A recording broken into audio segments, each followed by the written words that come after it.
Australia versus Canada. Who's really winning the global migration and resource war?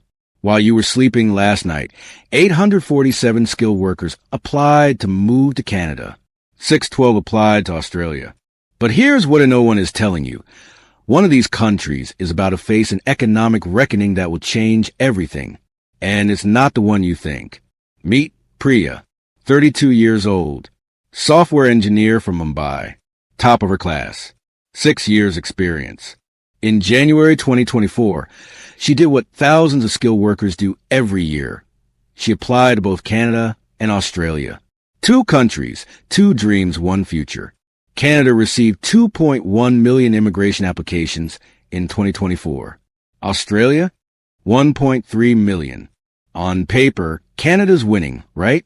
More people want in, more opportunity, more of that famous Canadian kindness.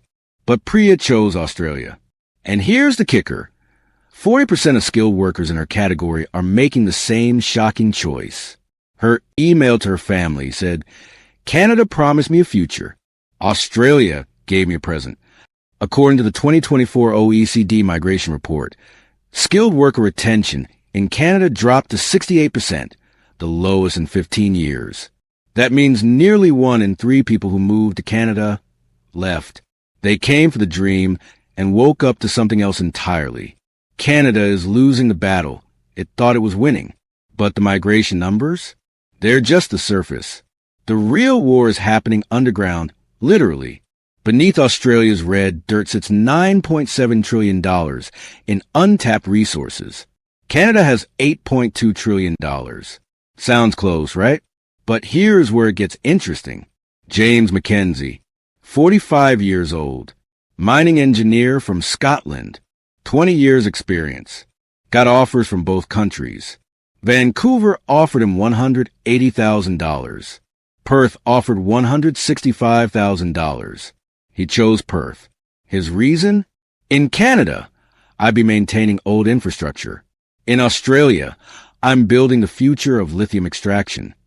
See, Australia now controls 47% of the global lithium supply, up from just 32% in 2020. That's from the Australian Government Resources report released in 2024.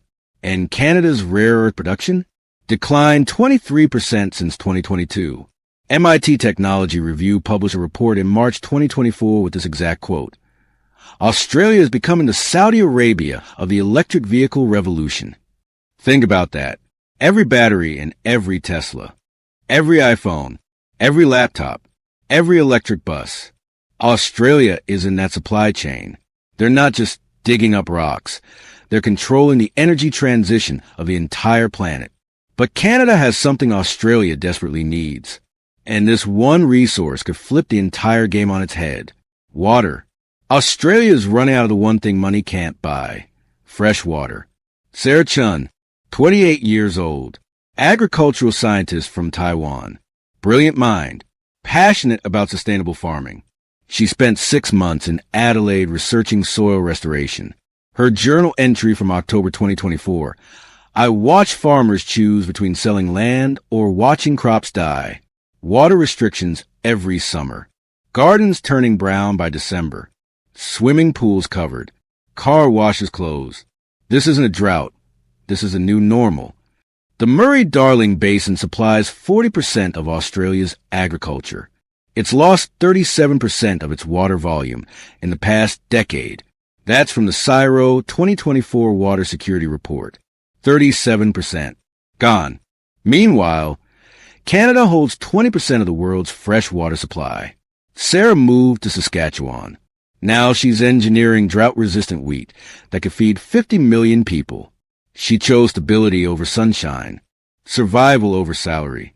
Nature Climate Change Journal published a study in January 2025 with a terrifying prediction. By 2040, Australia will need to import 30% of its food if current trends continue. The world's 6th largest country by land mass, importing food. Let that sink in. Australia is fighting back with a $15 billion desalination megaproject along the coast. It's ambitious. It's expensive. And it might just work. Still, There's a darker problem both countries are hiding from immigrants. Meet Marcus, 35 years old, doctor from Nigeria, came to Canada through the skilled worker program, speaks perfect English, has his medical credentials recognized, landed in Toronto March 2024 with $80,000 in savings. He thought he was rich. Average rent for a one-bedroom apartment in Toronto, $2,400 per month. He's living with 3 roommates in a 2-bedroom, sharing a bathroom, eating instant noodles twice a week. He's a doctor. Toronto housing costs rose 47% since 2020. That's from the Canadian Real Estate Association 2024 report. Melbourne, up 52% in the same period. Both cities are trapped for new immigrants. But here's the twist nobody talks about. Average wages in Australia rose 18% in that same time frame versus Canada's 11%. Do the real math. In Canada, housing takes 58% of median income. In Australia, 54%. Sounds like a small difference, right? For percentage points, over 10 years, that's the difference between owning a home and renting forever. Marcus's cousin, also a doctor, chose Brisbane. He bought a condo in 18 months. Marcus is still in that 2-bedroom with 3 roommates. The IMF Global Housing Report from September 2024 ranked both countries in the top 10 worst housing affordability crises worldwide. They sell you the dream, but don't mention the decade-long nightmare. Here's the alternative nobody tells you. Secondary cities: Winnipeg, Adelaide, Halifax, Hobart. 40% cheaper housing. Same job opportunities. Less competition. Actual life quality. But even if you solve housing, there's a political time bomb ticking. Both countries are about to cut immigration by 30 to 40%. Here's why. Liam, 29 years old, Irish barista in Vancouver, came legally in 2022, paid his taxes, learned French, volunteered at community centers, did everything right. His Instagram post from August 2024. I came here legally, paid taxes, learned French. Now locals blame me for housing prices. I serve them coffee and they won't make eye contact. 2024 Pew Research found that 62% of Canadians want less immigration. In Australia, 58%. Canada's 2025 immigration target, 395,000 immigrants. That's down from 485,000 in 2024. Australia is dropping to 260,000 from 315,000. Not since 2001, post-September 11th. Have both countries restricted immigration simultaneously? Harvard Political Review published an analysis in October 2024.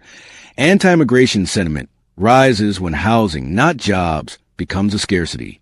It's not about racism. It's not about culture. It's about your neighbor who can't buy a house watching newcomers move into rental units that should have been affordable homes. Governments invited millions, then changed the rules mid-game. Liam got his permanent residency just in time. But 40,000 applicants in his year? Still waiting. Still hoping. Still paying rent. Here's a surprising fact. Australia processes PR applications 40% faster than Canada. That's from both Immigration Department's 2024 data. They move faster because they need to. Their population growth is entirely immigration-driven. So with all these challenges, all these trade-offs, all these hidden costs, who's actually winning? Let's break down the real winner in 5 categories. Category 1, jobs and wages. Australia wins. Median income is $68,000 versus Canada's $62,000. Unemployment is 3.7% versus 5.2%. More jobs, better pay, faster hiring. Australia takes this round. Category 2, resources and future economy. Australia dominates. The electric vehicle revolution runs through Perth and Melbourne. Lithium, cobalt, rare earths. They're building the infrastructure for 2030, while Canada is still optimizing oil extraction. Category 3, livability. Canada wins on water, space, and environmental stability. Australia wins on weather and beaches. This one depends on your personal priorities. Do you want 4 seasons or endless summer? Both countries have incredible nature, just very different versions. Category 4, immigration pathway. Australia wins on speed, faster processing, clearer timelines. But Canada wins on variety, more visa options, more pathways, more flexibility. If you value certainty, choose Australia. If you value options, choose Canada. Category 5, long-term security. It's a tie. Both face housing crises. Both face political backlash. Both need immigrants to sustain their economies, but won't publicly admit it because voters are angry. Here's my take. If you're under 30, skilled in tech or trades, and love heat, Australia. You'll build wealth faster. If you want environmental stability, can handle brutal winters, and prioritize a clear path to citizenship, Canada. The World Economic Forum's 2024 report stated. Both countries will need 4 million immigrants by 2030 to sustain GDP growth. They need you. Remember that. You have the power. They need you more than you need them. So here's my question for you. If you could only choose one, perfect weather but water scarcity, or brutal winters but fresh water forever, which country would you bet your future on?